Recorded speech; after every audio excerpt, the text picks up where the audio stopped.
আমাদের মধ্যে আমরা মনে হয় সবাই বলতে পারবো যে ফিউচার টেন্সের সেন্টেন্স আমরা কিভাবে লিখি। ফিউচার টেন্সের দুটো পার্টিকুলার ক্যাটাগরি খুব বেশি গুরুত্বপূর্ণ ভয়েস চেঞ্জের ক্ষেত্রে, বাকিগুলো আসলে তেমন কোনো অর্থ প্রকাশ করে না বা এই কারণেই খুব একটা গুরুত্বের সঙ্গে দেখা হয় না।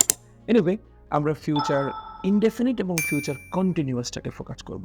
ফিউচার পারফেক্ট কিংবা ফিউচার পারফেক্ট কন্টিনিউয়াস আমাদের খুব একটা কাছে আসবে না, কারণ এই ধরনের বাক্য মানুষ ব্যবহার করে না ইউজুয়ালি। এনিওয়ে, তো ফিউচার ইনডেফিনিট টেন্স লিখি কিভাবে আমরা? আমার মনে হয় আমরা সবাই জানি সেটা। যেমন আই উইল ডু ইট, এটা হতে পারে।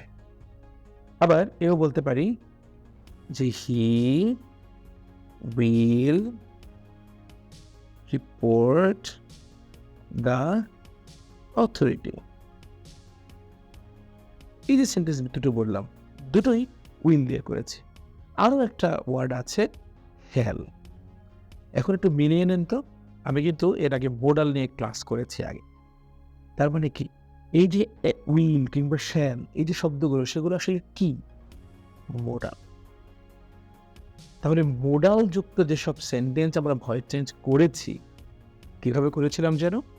বি যুক্ত করে। এখানের ব্যাপারটাও এক্স্যাক্টলি তাই।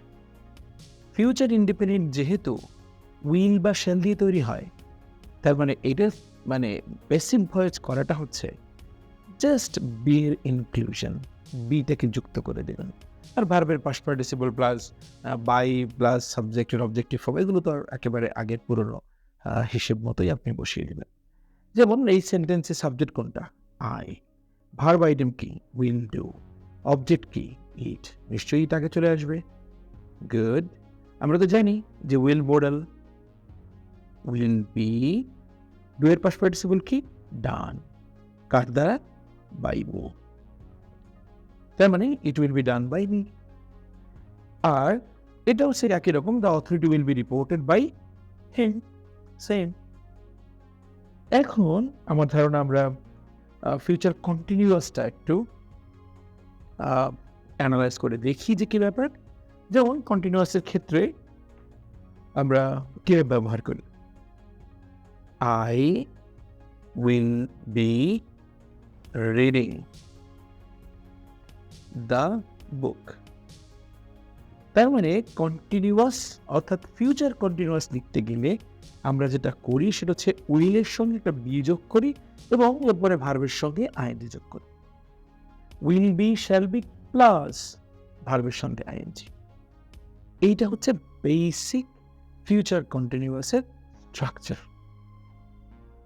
তাহলে যেহেতু কন্টিনিউয়াস, বিইং তো থাকবে, রাইট? যেহেতু কন্টিনিউয়াস, বিইং অবশ্যই থাকবে।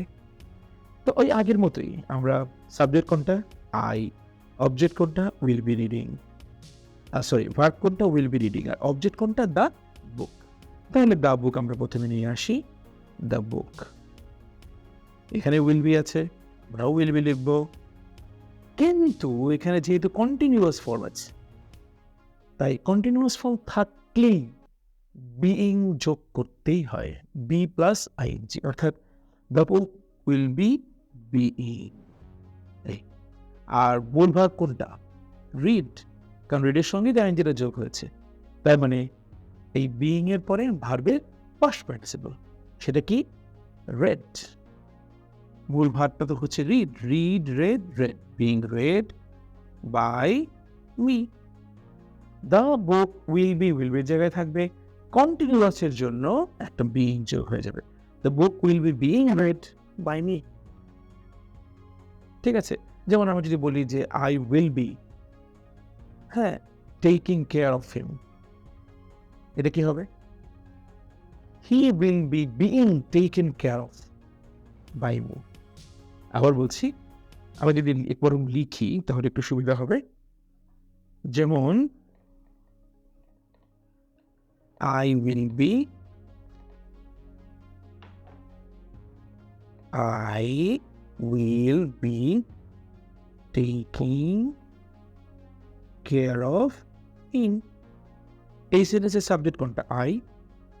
আর ভার্বের স্ট্রাকচার হচ্ছে will be taking care of. খেয়াল রাখবেন যে কিছু কিছু ভার্ব আমরা কিন্তু এরকম দেখি, যেমন টেক কেয়ার অফ, কেয়ার অফটাকে আলাদা করা যায় না। যেমন লুক আফটার, আলাদা করা যায় না। যেমন রান আফটার, আফটারটাকে আলাদা করা যায় না। এটা ভার্বের সঙ্গে ইনক্লুডেড, অ্যাসোসিয়েটেড, চেঞ্জ করার কোনো ওয়ে নাই, কারণ এটা ভার্বের সঙ্গেই যুক্ত। আমরা প্রায় এগুলোকে ফ্রেজাল ভার্ব বলি, সে আলোচনা আরেকদিন করবো আমরা। যাই হোক, I will be taking care of him, subject I, verb item দেখতে পাচ্ছি will be taking care of, এবং অবজেক্টটা হচ্ছে হিম। তো হিম চলে আসলো প্রথমেই, হি, রুল অনুযায়ী will be being, right. Take care অফটা হচ্ছে মূল ভার্ব আইটেম, ভার্বের নিশ্চয়ই পাস্ট পার্টিসিপল হয়ে যাবে, তাই টেকেন কেয়ার অফ কার দ্বারা? বাই মি, অর্থাৎ he will be being taken care of by me. আমরা ফিউচার ইনডিফিনিট এবং ফিউচার কন্টিনিউয়াস কিভাবে ভয়েস করতে হয় সেটা শিখলাম। আশা করছি ব্যাপারটা একেবারেই ক্লিয়ার। Thank you.